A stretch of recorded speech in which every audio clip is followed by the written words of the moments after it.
Pagi, sesi dialog interaktif.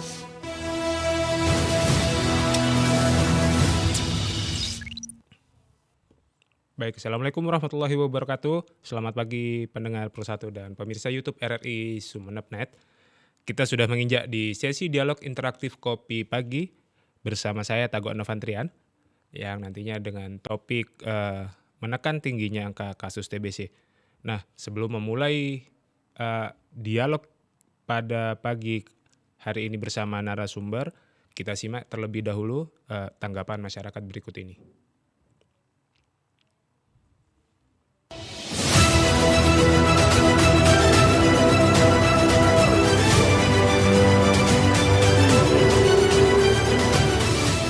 Menurut saya, sebaiknya kalau ada gejala TBC, secepatnya memeriksakan diri agar bisa segera mendapatkan pertolongan dan pengobatan. TBC bisa disembuhkan asal disiplin mengikuti saran dokter dan mengkonsumsi obat. TBC bisa menyerang siapa saja, tapi kita harus waspada jika mengalami gejala batuk hingga 3 minggu. Lebih baik membersihkan diri biar bisa segera diobati. Setidaknya untuk menekan penularannya, menghindari kontak langsung dengan penderita.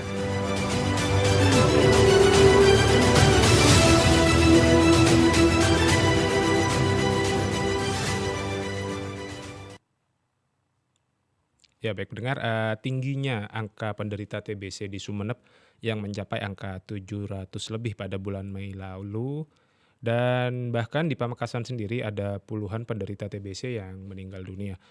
Nah, nantinya akan kami bahas bersama dengan anggota Komisi D DPRD Kabupaten Sumeneb, Bapak Samiuddin, serta Kabid Pencegahan dan Pengendalian Penyakit Dinkes P2KB Sumeneb, Ahmad Samsuri.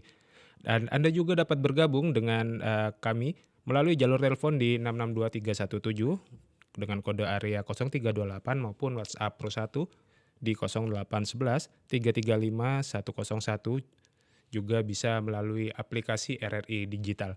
Nah, untuk yang pertama, kita sudah bersama dengan narasumber anggota Komisi D DPRD Kabupaten Sumeneb, Bapak Samiuddin. Kita sapa terlebih dahulu. Halo, Assalamualaikum. Waalaikumsalam. Ya, sehat pada hari ini, Pak? Alhamdulillah. Iya, Pak Sami. Ini kan pada angka 700 lebih nih penderita TBC di Kabupaten Sumeneb. Nah, bagaimana Anda nih melihat kondisi yang ada saat ini nih, Pak Sami? Terima kasih. Menurut saya sejak awal beberapa kali menyampaikan kepada Dinas Kesehatan dari semua kasus yang terjadi di masyarakat, khususnya pada saat ini adalah bulan Juni yang di Kabupaten ini TBC sudah mencapai angka 736 kasus di 30 titik.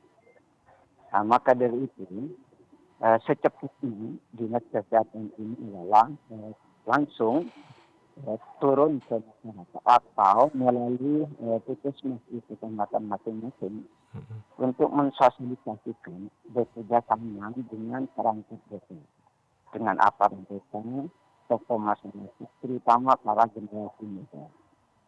Dengan kerjasama yang seperti itu, insya Allah masyarakat cepat ketahuan ada beberapa kasus di desa itu, dan saya yakin kalau melibatkan perangkat desa, terutama kepala desa, insya Allah masyarakat itu patuh dan selalu mengikuti arahan dari kepala desa setempat. Karena masih banyak masyarakat itu ya ingin untuk menyampaikan bahwa dirinya tidak pernah penyakit TBC. Karena di desa ini, di masyarakat, ketika ada orang yang penyakit TBC, ini menjadi ya pembicaraan di tetangga sekitar. Bahkan kalau ada kejadian yang sebenarnya ini ya gimana ya, dianggap kurang ya dianggap penyakit yang minimal. Maka dari itu, agar TBC ini tidak menyebar dan semakin luas di sekitar Sumeneb.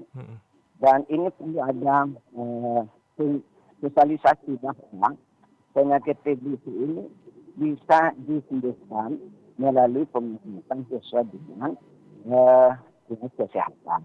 Saya kira ini secepatnya dilakukan sosialisasi langsung ke masyarakat, ya tentunya melalui puskesmas ke dinas kesehatan itu juga puskesmas.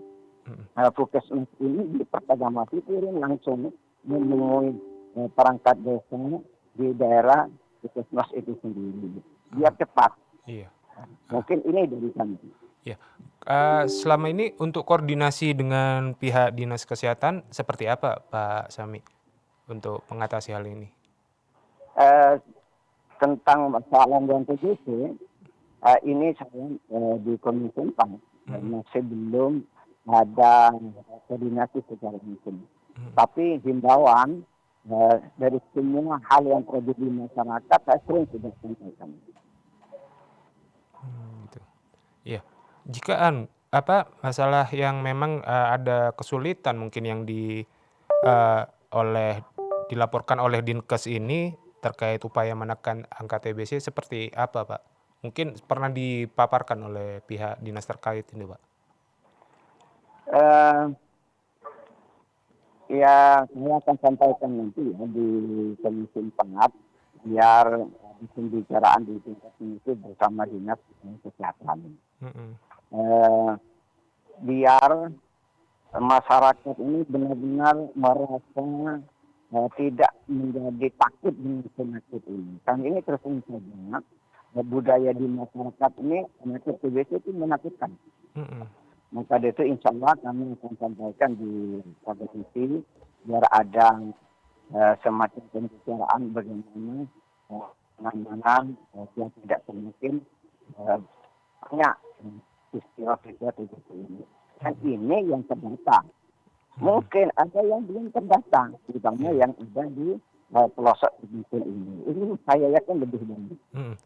Kalau menurut pandangan Anda nih masyarakat cukup kooperatif atau tidak nih Pak atau malah menghindar dari para petugas yang memang berupaya untuk menekan tingginya angka TBC di masyarakat ini Pak?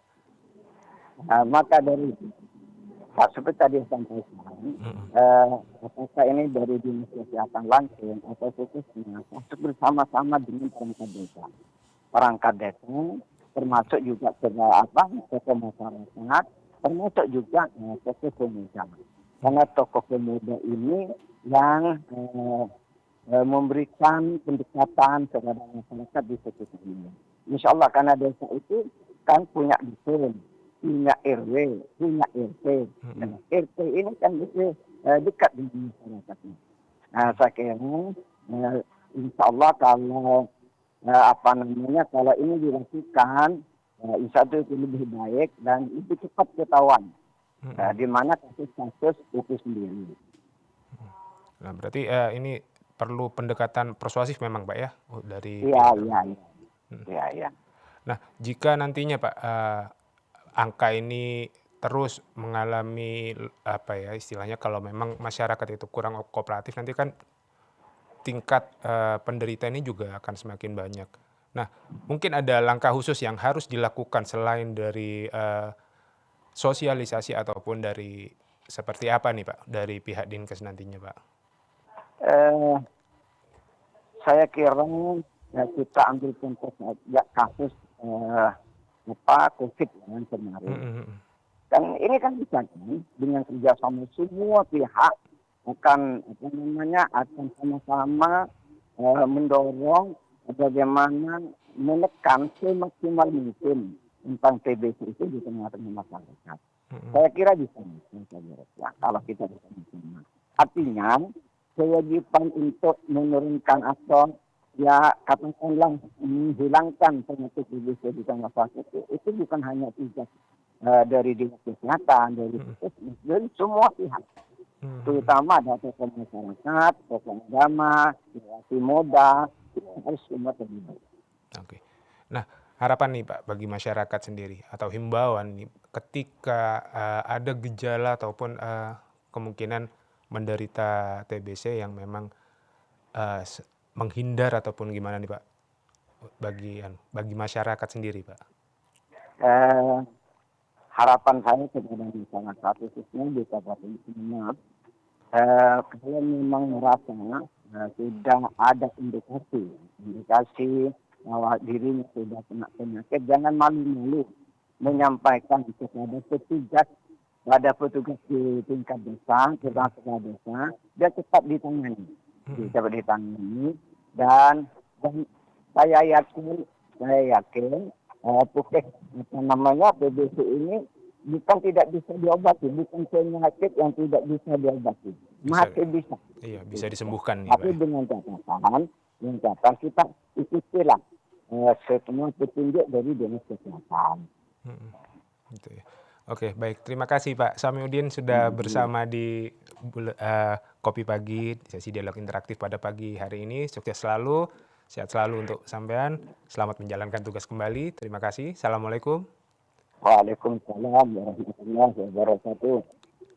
Ya, baik pendengar. Itu tadi perbincangan kami dengan anggota DPRD Kabupaten Sumeneb, Bapak Haji Samiuddin, yang bagaimana memberikan sebuah solusi dengan cara pendekatan persuasif bagi para warga ataupun masyarakat yang menghindar atau menutupi jika terkena penyakit TBC, karena memang di wilayah sekitar masyarakat ini masih sering jadi perbincangan hangat ketika ada satu warga yang memang menderita sebuah penyakit. Dan hal tersebut tentunya menjadi pekerjaan rumah yang cukup tinggi bagi semua pihak, baik dari Dinas Kesehatan maupun dari masyarakat, untuk mengatasi hal ini. Dan nanti kita akan kembali lagi bersama dengan narasumber kedua. Jangan kemana-mana, kita akan lanjut lagi nanti beberapa saat lagi.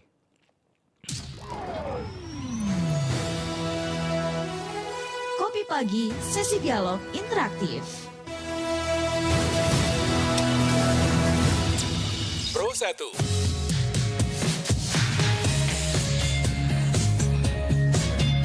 Kanal informasi dan inspirasi. Pro 1. RRI Digital. Nikmati kemudahan interaksi, partisipasi, dan kolaborasi dengan RRI Digital. Interaksi, dengar, dan saksikan siaran langsung kami. Daftarkan akun Anda dan mulailah berinteraksi di setiap program dan konten kami. Partisipasi, kreasikan konten Anda berupa berita, podcast, vlog, film, musik, dan playlist. Kolaborasi, kami mengajak berbagai komunitas untuk berkembang bersama melalui digital platform. RRI Digital kini juga menghadirkan terobosan baru, workspace platform, dan online learning platform dengan fasilitas-fasilitas unggulan, monitor impact and outcome, meeting online, video conference, dan library. RRI Digital menghadirkan fitur-fitur untuk peningkatan interaksi, partisipasi, kolaborasi, workspace, dan learning. Segera download RRI Digital.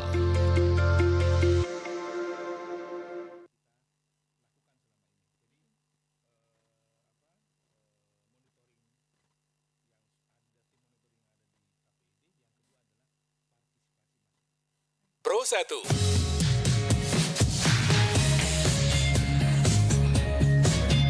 Kanal informasi dan inspirasi. Pro 1.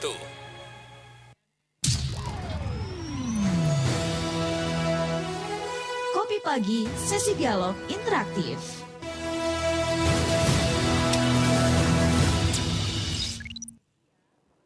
Baik pendengar, kita sudah memasuki sesi kedua dialog interaktif pada pagi ini bersama saya Tagok Navandrian dengan topik menekan tingginya angka kasus TBC.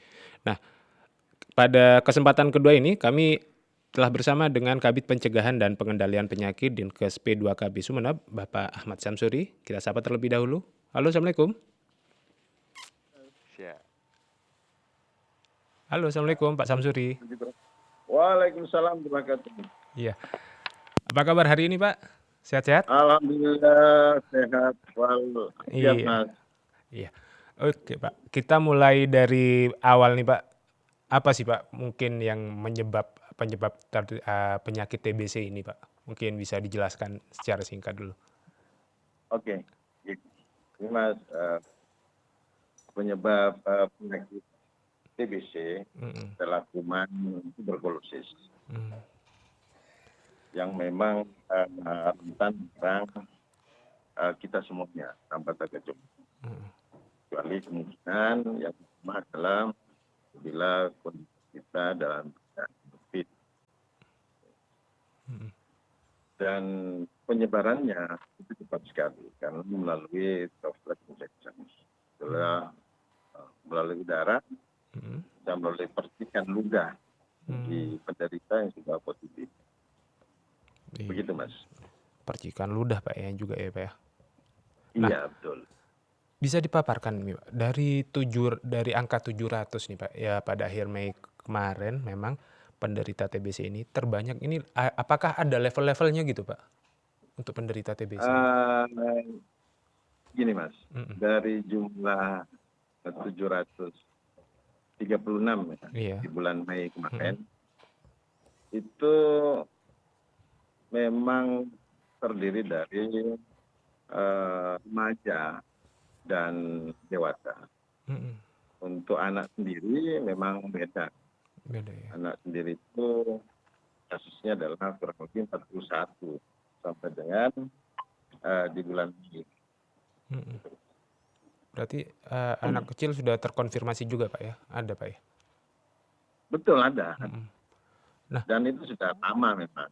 Mm-mm. Bukan hanya tahun 2024 ini. Gitu. Nah, untuk daerah-daerah mungkin dari yang memang banyak penderitanya itu daerah mana saja Pak? Bisa ini Pak. Jadi biar masyarakat juga lebih waspada juga Pak. Untuk jumlah penderita itu hampir semuanya di kecamatan. Mm-mm. Di masing-masing di 27 kecamatan atau dari data kami karena memang kami itu mempunyai 30 puskesmas dan 5 rumah sakit. Ini data yang kami peroleh. Jadi ada 5 rumah sakit itu mulai dari rumah sakit Abuya di Bogangnya, terus sakit RSI Islam di Galiaga, rumah sakit Muhammad Anwar, rumah sakit Sungkar, dan STIP. Nah, dari 5 rumah sakit ini juga memberikan data penderita yang positif dan diobati. Terus dari puskesmas itu ada 30 puskesmas. Nah, dari data keseluruhan itu, Mas, 30 puskesmas dan 5 rumah sakit itu kita dapatkan data untuk yang bulan Mei kemarin ini adalah 736. Itu yang remaja dan dewasa. Sedangkan untuk yang anak-anak 41 orang. Nah, 41. begitu Mas. Iya. Nah, berarti memang ini penyebarannya merata Pak ya, bukan ada daerah yang memang endemik atau gimana gitu Pak? Ya, memang merata. Nah, untuk pengobatan sendiri Pak dari penyakit TBC ini seperti apa Pak? Mungkin bisa dijelaskan Pak. Baik. Untuk pengobatan memang kita sudah siapkan pengobatannya itu bagi penderita anak dan dewasa itu lamanya selama 6 bulan dan itu pun diberikan oleh pemerintah secara gratis. Selain memberikan pengobatan kepada penderita yang sudah positif, kami juga melaksanakan yang namanya pemeriksaan IGA, yaitu kontak langsung pada keluarga penderita. Sehingga apabila ada satu penderita yang mempunyai satu rumah itu mempunyai istri, anak, atau ngumpul dengan atau ngumpul dengan orang tua, atau dengan saudara kandung atau saudara ipar, itu juga kami laksanakan pemeriksaan kontak untuk mengetahui apakah dalam satu kontak langsung atau kontak serumah itu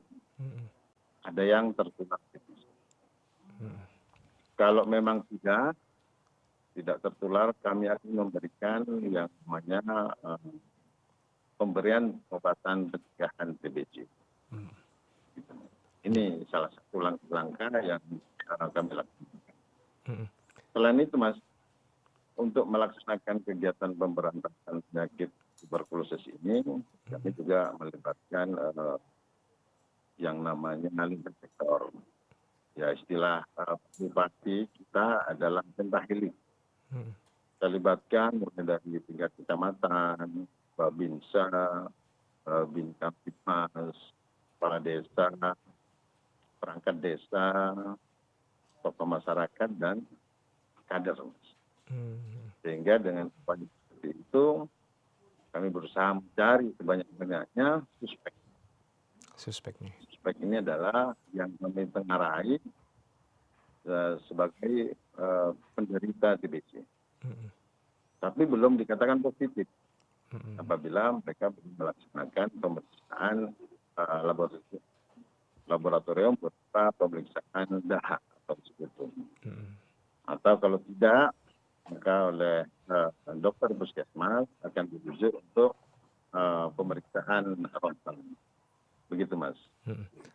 Nah, kalau dari pengobatan tadi sudah dijelaskan Bapak untuk tahap-tahapan pengobatan. Nah, memang jika untuk penderita sendiri, ini kan pengobatannya jangka panjang begitu Pak ya? Betul, Mas. Nah, itu mungkin ada berapa persen Pak yang mengalami kegagalan? Semisal dalam pengobatan itu kan berjenjang tiap hari, itu tidak boleh putus dari mengkonsumsi obat itu Pak. Baik, untuk persentase kegagalan atau dikatakan DO, drop off, menggunakan atau minum obat, itu memang persentasenya memang kecil,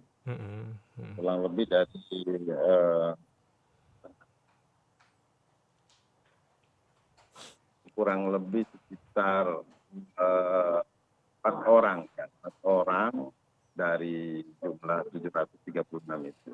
4 orang. Alasan kalau persentase alasannya itu mereka tidak minum obat atau melanjutkan karena memang kadang-kadang ada efek samping yang membuat ketidaknyamanan kepada penderita ya. Kadang-kadang disertai mual, panas, terus gatal-gatal dan sebagainya. Ini kadang-kadang penderita itu tidak melapor kepada petugas, sehingga mereka dengan inisiatif sendiri kadang-kadang menghentikan pengobatan. Nah, untuk langkah-langkah dari penghentian minum obat bagi penderita itu atau yang dikatakan dengan DO itu, kami juga langsung melaksanakan PE namanya. PE atau penyelidikan kepada penderita tersebut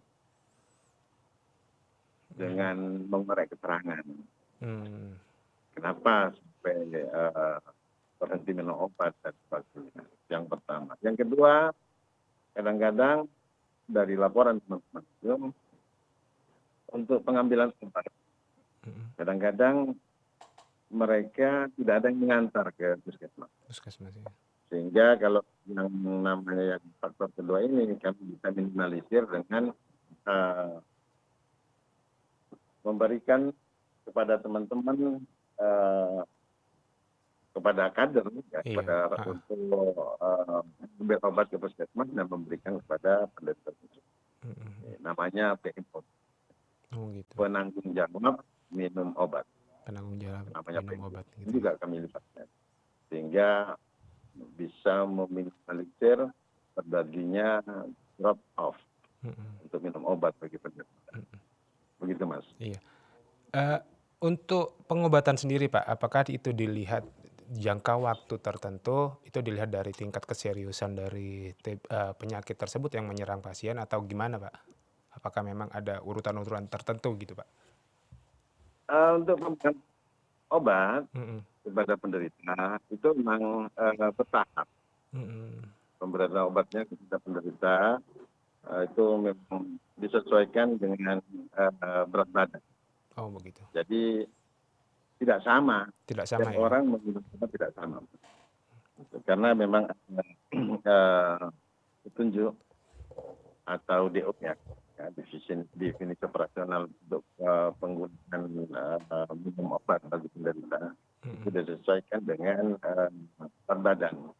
Jadi ada yang minum hari minum 2, ada yang sehari minum 3, ada yang 60 kilogram ke atas itu minumnya 4 sekali minum. Jadi beda-beda, Mas. Sehingga jumlah yang diterima pun oleh penderita itu tidak akan sama. Gitu, Mas. Dan juga jangka waktu pengobatannya gitu, Pak? Kalau jangka waktu pengobatannya itu sama, Mas. Sama ya? 6 bulan. 6 bulan. Ya, Oh. betul. Nah berarti dari Dinas Kesehatan sendiri ini sudah ada petugas khusus begitu Pak ya untuk menangani yang memang lebih intens untuk pasien-pasien penderita TBC gitu Pak? Betul, Mas. Jadi untuk di setiap puskesmas, di 30 puskesmas dan di 5 rumah sakit itu kami sudah punya yang namanya PJ, penanggung jawab. Ya, penanggung jawab program tuberkulosis. Jadi mereka yang bertanggung jawab untuk menyediakan obat, mengambil obat ke dinas kesehatan sesuai dengan jumlah penderita di masing-masing wilayah kerja. Iya. Demikian, Mas. Untuk langkah antisipatif nih Pak, sejak dini seperti apa Pak bagi masyarakat Pak? Jika nantinya memang memiliki putra atau putri yang masih berusia 2 tahun 3 tahun lah Pak.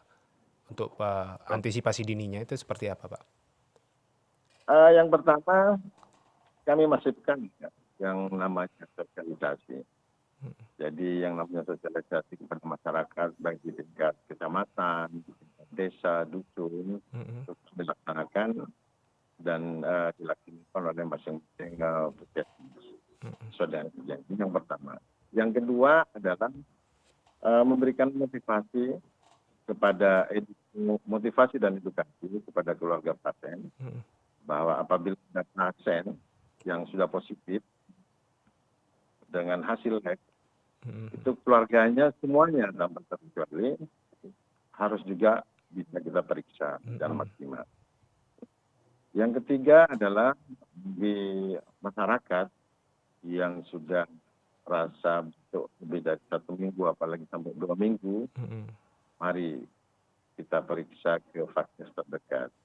Apalagi untuk di Kabupaten Sumeneb kita sudah melaksanakan apa yang dinamakan hasil.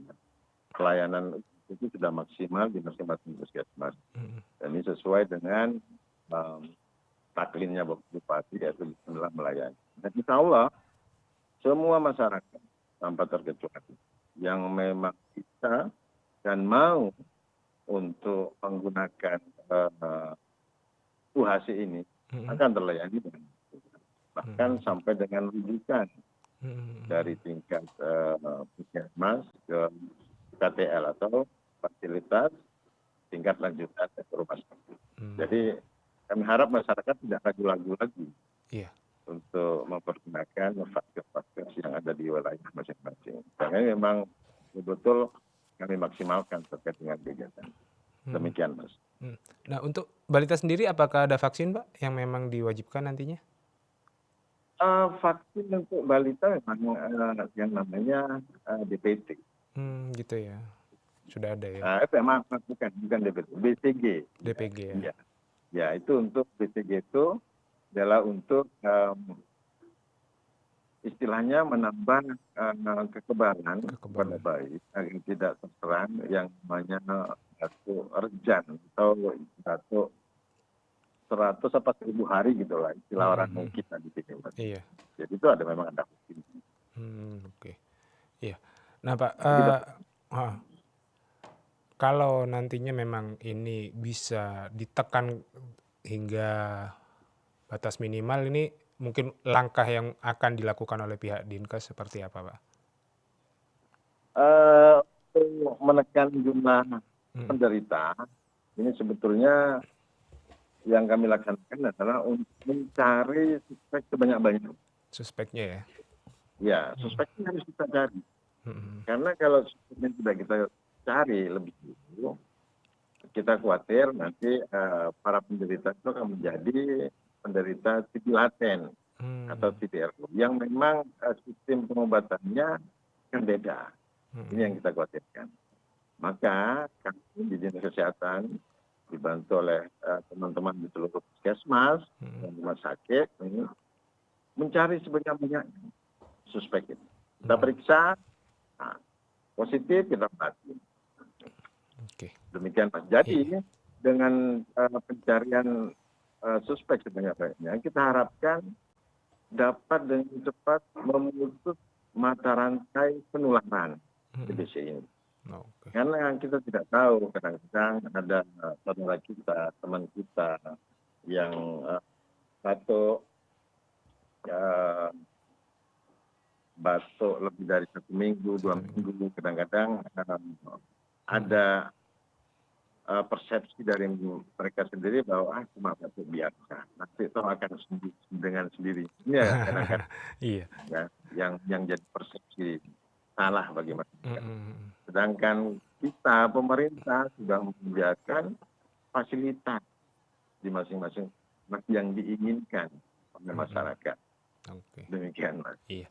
Oke. Mungkin terakhir Pak, himbauan untuk masyarakat sendiri agar juga bisa membantu pihak Dinas Kesehatan ini untuk menekan tingginya angka kasus TBC ini. Yang pertama adalah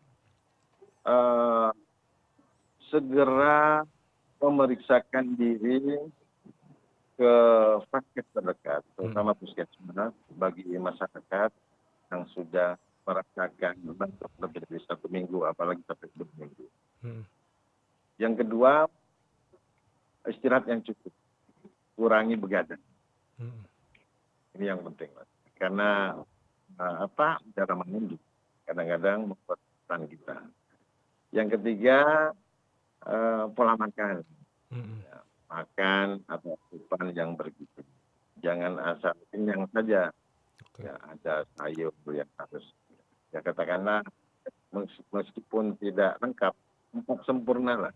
Kita lebih 5 dari 6. Ya. Pokoknya yang penting asupan yang bergizi. Yang ketiga, olahraga yang teratur. Dan yang terakhir, berdoa, Mas. Berdoa, mudah-mudahan kita semuanya terhindar dari para bahaya, dari segala penyakit, dan terus dilimpahi dimaksud oleh Allah Subhanahu wa Ta'ala. Amin. Demikian, Mas. Iya. Terima kasih Pak Ahmad Syamsuri sudah bersama di Dialog Interaktif Kopi Pagi dengan topik menekan tingginya angka kasus TBC. Semoga di apa yang sudah dilakukan oleh pihak Dinkes ini bisa menekan tingginya angka TBC di Kabupaten Sumeneb. Sukses selalu untuk Pak Syamsuri. Selamat Terima kasih, Mas. Sama-sama. Aktivitas kembali. Assalamualaikum. Waalaikumsalam warahmatullahi wabarakatuh. Ya pendengar, itu tadi perbincangan kami dengan Kabid Pencegahan dan Pengendalian Penyakit Dinkes P2KB Sumeneb, Bapak Ahmad Syamsuri, di mana memang pihak Dinkes ini banyak melakukan untuk pengecekan suspek agar bisa menekan tingginya angka TBC di Kabupaten Sumeneb maksud kami. Dan demikian dialog interaktif Kopi Pagi dengan topik menekan tingginya angka kasus TBC bersama 2 narasumber kita tadi, yakni yang pertama dengan anggota Komisi D DPRD Kabupaten Sumeneb, Bapak Samiuddin, serta Kabid Pencegahan dan Pengendalian Penyakit Dinkes P2KB Sumeneb, Bapak Ahmad Syamsuri. Dan jangan lupa untuk tetap bersama kami di dialog interaktif Kopi Pagi besok hari.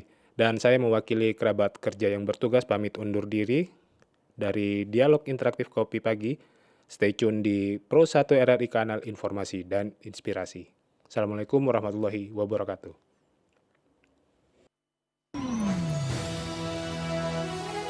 Kopi Pagi, sesi dialog interaktif.